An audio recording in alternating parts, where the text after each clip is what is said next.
some of your clients gonna be a little mad at this, but it's gonna be okay. So James get paid thousands of dollars to help brands scale, all right? Can you share some of them gems that people pay you thousands of dollars for? I want people to wear WRLDINVSN, not Nike, right? So that's how you gotta think. So why should people buy from you versus buying from the big brands? And what I tell small business owners is, you wanna sell yourself because that's the advantage you have over a $1 billion company.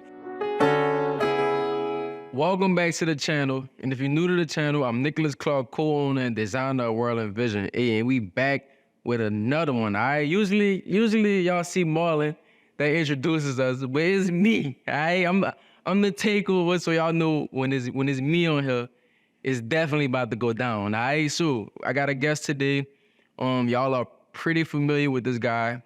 Gotta keep bringing this guy back on here because the information is super, super valuable and it's super helpful for those of y'all that's starting and trying to grow your brand. All right, so I got my guy, James Hill, in the building. All right, let's get it. Hey, James, for the viewers that may not know you, can you introduce yourself? I know I just told them your name, but just tell them a little bit about you and your brand. What's going on, y'all? Appreciate y'all for having me back on. I love to just give game to new brand owners or people looking to scale their brand. My name is James Hill.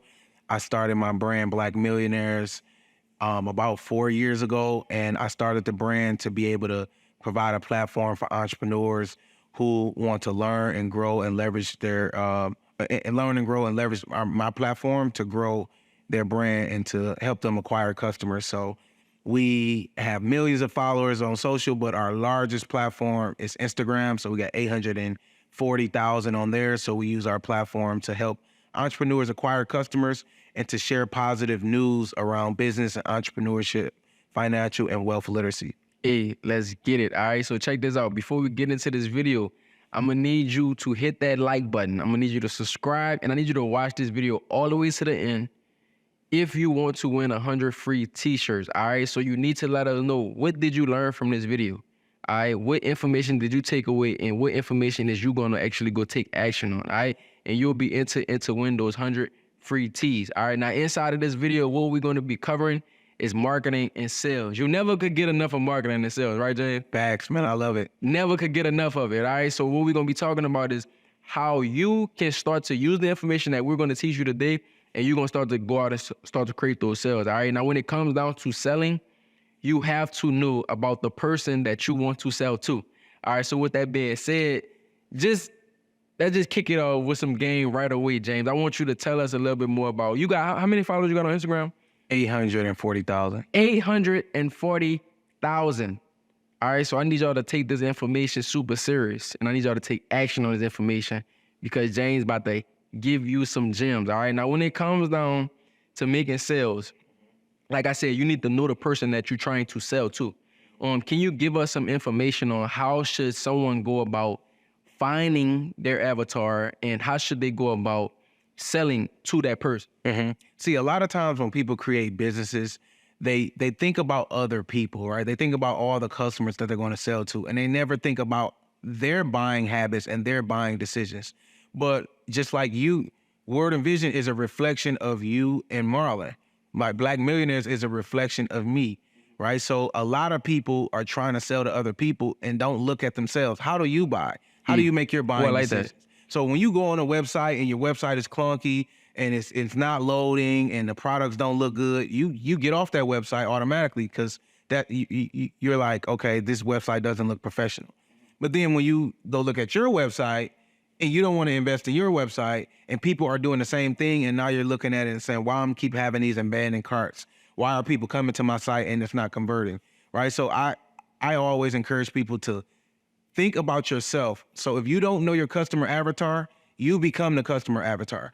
If you're 23, 24, try to sell to people in that age range because you've never been 50 or 60 years old, so you don't know how that person thinks. But if you can look at your generation and reverse engineer how they think because you are a part of that, it makes selling to that customer a lot easier. So this is why a lot of Black-owned businesses, when they create brands, they predominantly try to promote to Black customers because they know the Black experience. And this is why when other races create brands and businesses, you see their marketing material and it doesn't reflect you. That's because a lot of people making the decisions are making the decisions based on their experiences, and that's not a bad thing. But a lot of people are trying to start a luxury brand, but they never buy luxury clothes, right? So if you're not a luxury customer, how do you even know how people make those decisions and those buying decisions?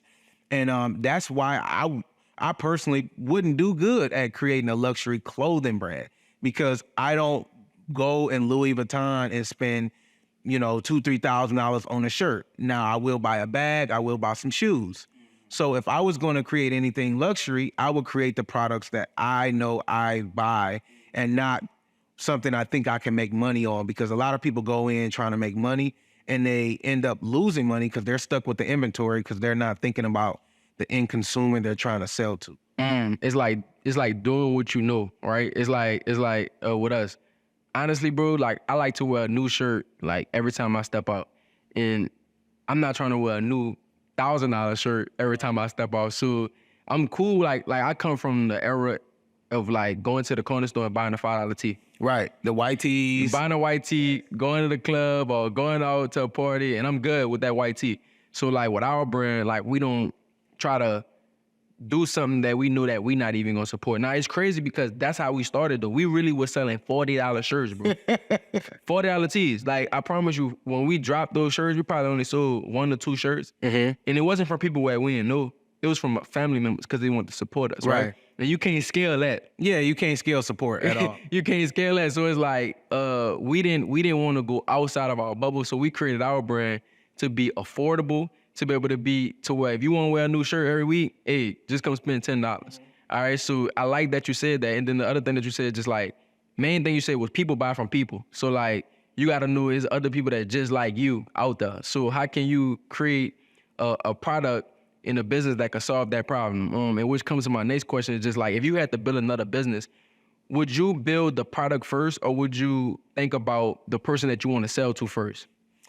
It really depends on the type of business. But if I was building a clothing brand, for example, if I was building a clothing brand, I would go get some samples, but I would also do some online mock-ups to see if I can get somebody to pre-order this mock-up, and test the waters based on, you know, the target audience. I would spend most of my time though trying to figure out my target audience and who to sell to, and not all of my time trying to get the perfect product, because it's never going to be perfect, right? You're going to go buy 3 designs. You're going to get 3 designs and get 3 colors. You're going to show up and people going to say, oh, if you had that other color, right? So it's not about, when you create a business, a lot of times people think the customer should tell you what to do. A lot of times you got to take control when you're trying to steal market share, because that's what we are doing. Your brand, and I tell people this all the time, your brand doesn't need to exist. You know how I know? Because the world was going fine without your brand. So when you are creating a brand, you have to think about stealing market share from other people. I like that. So in y'all situation, Nike, Puma, Adidas, I love y'all, but we're stealing market share. I want people to wear WRLDINVSN, not Nike, right? I want people to wear WRLDINVSN, not Puma. So that's how you got to think. So why should people buy from you versus buying from the big brands? And what I tell small business owners is, you want to sell yourself, because that's the advantage you have over a $1 billion company. They can't go meet with Phil Knight from Nike. He's not going to answer your call. He's not going to answer your email. He's not going to follow you back on Instagram. But if you shop with me at this kiosk, or me meeting hand in hand, or just online, I'm going to be able to talk to you. You're actually going to be able to meet me. I know y'all was doing thank you letters when y'all first started out. That is what you sell to people, that experience and that once in a lifetime experience that they're going to get with your brand versus this $1 billion company, because those are our biggest competitors. Small business owners think about the next guy next to them selling a t-shirt as their big competitor. He's not. He's actually somebody that you can collab with, or she is somebody you can collab with, and y'all both grow your audience. But the $1 billion companies that people around your neighborhood are wearing all day, those are the people you need to try to steal market share from. So if I was starting a business, I would focus on my product being good enough. It doesn't have to be great. So on a scale of 1 to 10, if my product is 6 or 7, I'm going out there trying to sell it just to raise enough money to reinvest back into my design, my quality, and I'm focusing more so on getting in front of people and selling a product, because no matter what, if you can't sell it, it's useless anyway. I don't care if it look good to you. If the customers don't want to wear it, then it's almost useless, because you're not going to buy your own product. I like right? that. I like that. Look, check this out.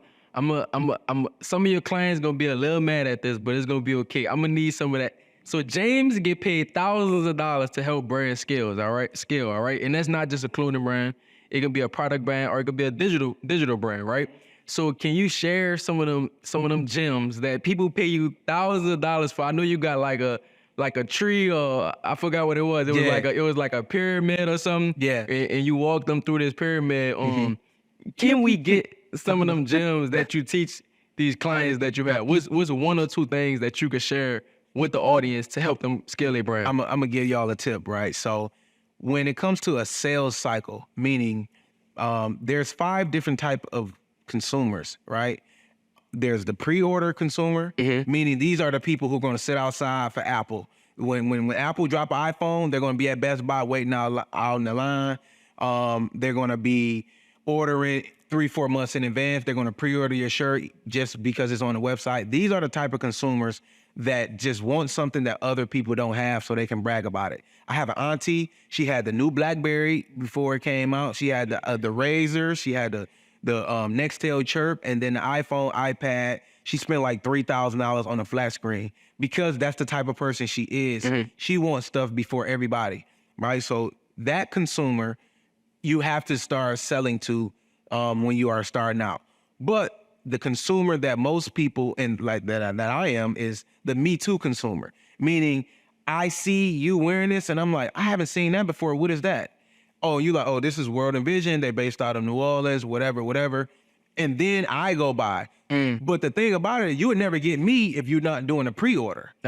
Right? So most people skip the pre-order. I see. Because they don't, they just don't understand how sales cycles work. And then you got the standard retail. That means people know your name, people know your brand. You can buy it all day, right? Like y'all got shirts and tees that no matter what drop you're doing, people can go on there and buy this specific type of shirt. It's not pre-order. It's not something that's going away. It's just something that, a simple tee that just say World Envision, or they got y'all logo on it, right? Or some socks or a hat or whatever. That's standard retail. That's what most people start out at. They just create a product, put it online, everybody can buy it, and they sit there and wait on people to buy it. But they miss 40% of their customers, because some of your customers are pre-order customers. If you got a digital product, for example, you can do a wait list. There you go. You can pre-order it. Like I had a client who was trying to sell a course or whatever for like $997. I'm like, all right, we'll do a pre-order wait list and charge those people who buy right then $497. She got 3 orders, and she like, I thought I was gonna get more. I'm like, that's $1,500 that you didn't have that you can reinvest in marketing to sell to $997. Right. So just like the people who say they ain't got enough money, we'll do a pre-order on your design and sell that, make the money off that, and then take that and reinvest it into different designs. Okay, and then you got the household names, the Louis Vuittons, the Gucci's, the Fendi's, the Pradas, Macy's, Walmart. These are brands that everybody know, and that's where most people want to get. And that's what they're striving to, but because they didn't do those initial 3 steps that we talked about, the pre-order, the Me Too or referral, and then the standard retail, they never get to that household name. I like that. And then there's one that people forget about all the time. Do you remember the, I don't know how young your audience is, right? But the Nokia phone, it was a Nokia phone that had Snake on it, right? Oh yeah, I remember You that. remember that? You remember that phone? Do you know they still sell that phone? They make billions of dollars. Nokia was bought by Microsoft, right? Because they was bought by Microsoft because they're selling in like third world countries and smaller markets like India, and underdeveloped countries like India, Mexico, a lot of those countries. So I say that to say, when you're no longer about to launch your product, you need to use that as marketing. Like, hey, this is going away forever. It's not going to be here, right? I call those antique buyers. It's some people who see you promoting your stuff, and they're never going to promote it until they can't get it anymore. Right? Until they can't get it anymore, they can't get access to it. Now all of a sudden they really, really want it. So I just told y'all about 5 different consumers. So what I just basically did, it gave y'all 5 different marketing campaigns and ways to create content. So when you're thinking about content, you can create 5 different campaigns just based off of that. The pre-order, the Me Too referrals, the standard retail, the household names, and then the antique buyers. I charge people thousands of dollars for that, and I help them create campaigns around that. But I'm gonna give it to y'all just because I rock with y'all. Big free, all right. So if you got that information, I'm gonna need you to drop. Hey, which one was your favorite? All right, and what are you gonna do after you watch it? It's crazy that you say that, bro, because we do this like exactly what you said, but I never knew I was really doing You this. never knew what you was doing, right? Right, and when you say pre-order, I'm not really looking at it as like selling something that I don't have. I'm looking at it more as like what we doing, like just building up that anticipation. Yes. So when we post our product on Instagram, right, we ask them, is this hot or not? Is this heat or not? Right, and everybody like this heat. And then we tell them, go subscribe to the text list because you're gonna be the first one to know about it, right? So now that's building that anticipation. Is the they sold already before it even came out. So that was that pre-order customer. And then after that, they buy on the release date. And then the next thing is like what you were saying. We have products on our site that always that we call them our evergreen products. Yep. Right. So we got products on there that we might not promote every day, like go buy this. But when you come on the site, you may see an old design that we did and you like, oh, I like this. Let me buy this, right? And then the same thing what you're saying is like the antique buyers. I know I skipped a few in there, but like we always doing things where we like, hey, this product not releasing no more. So we found these shirts or something like that. It's going away. Yeah, bro. And those people, bro, you just dropped some gems. That was some gems right there, bro. Like real talk. So hey, make sure. I need y'all to watch this video all the way to the end. So if you got to this point right here, I need you to drop free game, all right? Free game, thousands of dollars worth of information, millions of dollars worth of information, all right? Now let's keep it going from there. So, when I'm first getting started off, I'm not even gonna say when I'm first getting started, but when I'm trying to build my brand on, let's say Instagram specifically. What should like give me some content ideas, because with me growing a clothing brand, yes, I found out how to do like story content or product content, but from your eyes, I want you to tell me like whenever you create content for your brand, obviously it's like news based, but like how did you even get into that niche and know what those people like, and how did you continue to fulfill that need for those people that's following you? So one thing you got to do is you're never gonna get to the level you want to get to if you're not posting consistently. A lot of people have great brands. When people be commenting, I look at their page and I'm like, man, you ain't posted in 3 months. Like you got a good product, a good brand, but you ain't consistent. So that's the only thing I can't teach people. But when I'm thinking about content, number one, I want to hook. You want to hook people in because video is what's selling now. Photos are good. When you have a brand, but video is what's going to help you grow, because that's what all the social media platforms, TikTok, Instagram, even YouTube Shorts or whatever, they all are pushing video. So whenever you're starting a video, you want to think about 3 things. Number one, the hook. Why should people watch through your video? The first 3 to 5 seconds need to be explaining that. You need to be building up that anticipation for the next 15 to 20 second of the content. Number 2, focus on not how long the video is or how much content you got in there. Focus on the analytic of viewer duration. Meaning, I don't care if your video was a minute or if it was 10 seconds. I want to know how long are people staying on there to watch that video. And Instagram shows you that when you create a reel, you can go in the analytics and they show you this video was 37 seconds and people watched it for 20, which means that's over 50%, which is why the algorithm is going to push it. But if you have a video that's 2 minutes and people only watching 20 seconds, for example, that means people are only watching 10% of that video. That means it's a bad video and you got a lot of fluff in there and not a lot of value. So I would tell people the third thing is if it's not valuable to the video, stop and take it out. Like, just take it out. Like, you don't have to overdo and oversell your product in your video. If it's just you packing the order, shipping it out, and telling people to go shop with you, that's enough. And then the bonus thing is to always give people a call to action. So you don't have to be selling all day, like, go buy this, it's $14.99. But again, you can build up that anticipation. If you want this product, or if you want free shipping, or if you want XYZ, make sure you get on our email list or our VIP text list. I see y'all do that a lot, right? You want to build up that audience because you sell through the emails and the texts when you send people out, hey, we got this for $14.99, etc. You don't want to sell all day on Instagram. You want to market on Instagram, and that's just different strategies. Sales, marketing, and branding are 3 different things, and everybody creates content like they're one, and it's not. All right, I'm sorry I gotta interrupt this video, but if you haven't checked out our monthly workshop, you are literally missing out. We have transformed over 500 brands and minds inside of this 3-day workshop. On day 1, we're gonna be covering design. We're gonna be giving you our design process to take your designs to the next level. On day 2, we're gonna cover marketing. So we're gonna show you how to set up and run Facebook ads. We're gonna show you how to create content. And on day 3, we're gonna give you the scale up. We're gonna give you the play on how to set up your pop-up shops, how to set up your distribution to do over $10,000 a month.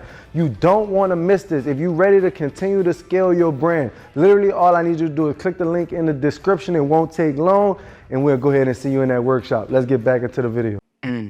Hey, James dropping them gems, man. Before we get out there, I gotta get a little more. All right. So I know that you're giving us, you know, the valuable information, but who do you learn from as far as like mindset shifting? Because you teaching this stuff, but then when it's actually out there to go do it, a lot of times people fail. And then when they fail, they stop there. So like, give me some tips of like, maybe books you might have read, people you learned from, or even like times where you made mistakes. And then you remember one thing that you learned to where you like, I can't stop here because I know that it's possible. I just gotta do something a little bit different. So give us a little bit about the mindset that you gotta have to be able to build a big time brand. Yeah, so in order to build a brand, a lot of people overestimate pretty much what they're gonna do in 6 months and underestimate what they can do in 3 years, right? So when something don't happen and you post something up and you only get a few likes or whatever, people get discouraged because they're looking at the end result instead of just buying into the process.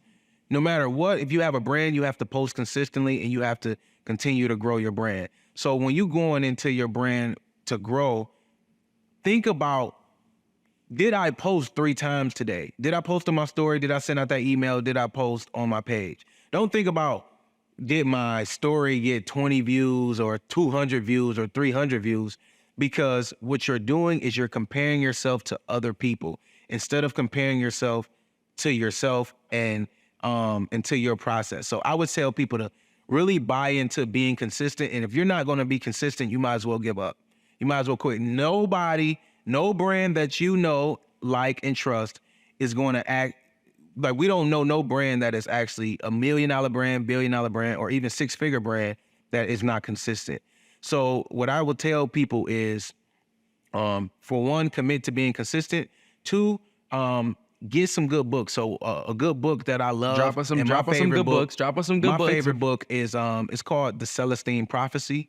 And pretty much it talks about how energy affects the way you look at the world and affects the way you operate. So the reason a lot of people are broke because they spend their time around broke people doing broke things, right? And I remember when I really understood it, because I had read the book and I read it 2 or 3 times while I was in college. And then I went home to a family barbecue. And then my uncle pulled me to the side. I hope he's not watching this, right? But my uncle pulled me to the side and was like, hey, man, I see you always talking about money and stuff on your brand. Like, money ain't everything, man. Rich people be very depressed and sad. And I remember just being like, like, I don't need that energy around me, bro. Like, get away from me, bro. And this is my uncle. Like, he'd knock me out, right? Like, but I remember telling him, like, I don't need that, bro. Like, I don't need that type of energy. And he ain't never said nothing crazy like that to me again. And now every time I meet somebody, I gauge their energy to see, am I going to be able to add value to this person because I'm valuable and I'm useful. And a lot of people don't want to be used. I say it's okay to be used, just don't be misused, right? So you should be used because you're useful, and you should use your friends. Y'all call me sometimes and I give y'all some game. Y'all, I definitely call y'all and I get some feedback from what I'm doing and I get some game. So some people that look at that as, oh, I'm using Nick because he helped me with my clothing brand, or I'm using James because he helped me grow my followers. You want to be around people that are useful. So get away from those people who are talking about, why you starting a brand? You might as well just go back and work at your job. Like, what's going on with you? Or that design don't look good.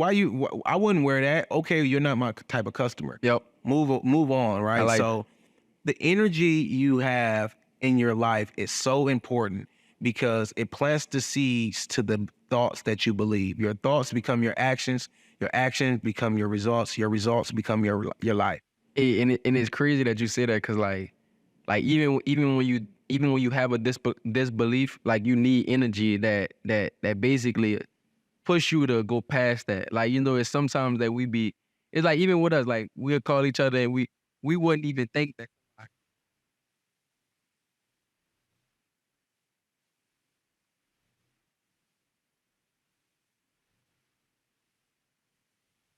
Yes.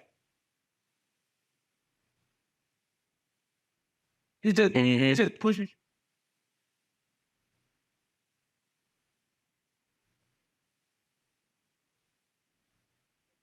Oh, like I can't do this, or I'm like, I remember I said that. I'm like, man, these customers might not like this. You like, bro, no, they need that. And I'm like, you know what, you right. Because I'm not perfect, bro. You not perfect. Nobody's watching this perfect. And sometimes the doubt might seep into my mind because entrepreneurship is very tough. That's why you need people around you to check you like, Nick, bro, y'all brand is legit. Yes. That person should pay y'all $50,000 to learn because they're gonna go make 500 or 5 million, bro, because y'all have made that. So if you know you have made it, why are you nervous about charging this person XYZ when you know it worked for you? So if it worked for you, what's special about you? You from New Orleans, you ain't have nothing coming up. I'm from Detroit, I ain't have nothing coming up. So if you do it, I can do it as well. So I think that doubt plays a huge role in your success or your failure, and you need to be around people that can check you and put you in your place when that doubt creeps in, because it's going to creep in every other day. Bro, it's like, and if you don't like offer that value or put that value out there, it's like you doing a disservice to those people, because they really and truly they bro, it's crazy because I listen and I watch Myron Golden a lot, and this man said an offer you don't make is an offer that they can't take. Like, so at the end of the day, if you wouldn't even try to do it, like it ain't gonna get done. It ain't gonna happen. So it's like, that's like a lot of my energy. Like, bro, man, anytime we even talk about, I'll be thinking about stuff so big and not trying to be like, nah, this can't happen. Even with what we doing right now, bro, we like, man, I know we doing good. You know, I know our brand is big, but how can we go bigger? Yeah. Right. We always looking to go bigger. And I'm sure that's what you're trying to do every single day too.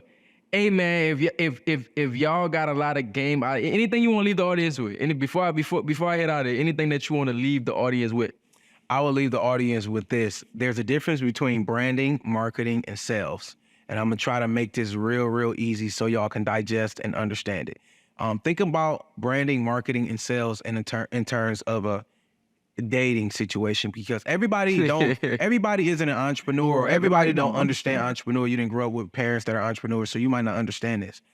However, when you are dating, you don't just walk up to somebody and say, hey, will you be my girlfriend? Will you be my boyfriend? No, you ask them who they are and they share their story. So marketing is about sharing your story to generate leads.